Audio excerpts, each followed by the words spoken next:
તો hello guys, તો તમારું સ્વાગત છે મારા એક નવા મિની વ્લોગમાં. ને આ છે મારો પહેલો મિની વ્લોગ. ને આજે અમે ગયા હતા મેરેજમાં. અમારા ફ્રેન્ડના મેરેજ હતા ને અત્યારે અમે જઈ રહ્યા છીએ કોડીનાર, કારણ કે અમારા ફ્રેન્ડને કપડાં લેવાના હતા. તો અમે એની સાથે કોડીનાર ગયા હતા. ને કોડીનાર અમે ઘણી બધી દુકાનોમાં રખડ્યા અને કપડાં મેળવ્યા. પછી ત્યાંથી સીધા ગયા રાતના ડીજેના ફંક્શનમાં. ને ડીજેના ફંક્શનમાં અમારા સાહિલભાઈની એન્ટ્રી થઈ ગઈ. ને ત્યાંથી પછી અમે ઘણા બધા કલાકાર આવ્યા હતા, તો એની સાથે અમે ફોટો પણ પાડ્યા હતા. ને અત્યારે એ કલાકાર બધા ગાઈ રહ્યા છે. અને પછી અમે બધાએ બહુ રમ્યા, બહુ રાસ ને ગરબા ને બહુ રમ્યા, બધાએ બહુ મોજ કરી. મોટા મોટા કલાકાર પણ આવ્યા હતા ને લાઈવ પણ શરૂ હતું. એક બાજુ અમે લાઈવ પણ ગોઠવ્યું હતું, જે યુટ્યુબમાં લાઈવ હતું. ને અમે અરફરાજભાઈ સાથે અમારી શૂટિંગનો કાર્યક્રમ, કારણ કે મારે કેમેરામેનનું શીખવાનું હતું, તો એની સાથે અમે કેમેરામેનનું પણ કર્યું. ને અમારા સુરાભાઈએ પણ બહુ બાકાજીકી કરી નાખી.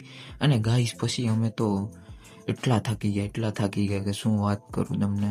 ને પછી તો અમે કેમેરામેનની કંઈક અલગ જ લેવલની મોજ લીધી હતી. ને પછી અમે અમારા ભાઈઓ સાથે ચાની ચુસ્કીની મોજ માણી. પછી અમે રાસ ગરબા રમીને બહુ જ થાકી ગયા હતા. ને તમારે આવો વ્લોગ જોવો હોય તો અમારી યુટ્યુબ ચેનલમાં ફૂલ વ્લોગ છે, જરૂરથી વિઝિટ કરજો. Thank you.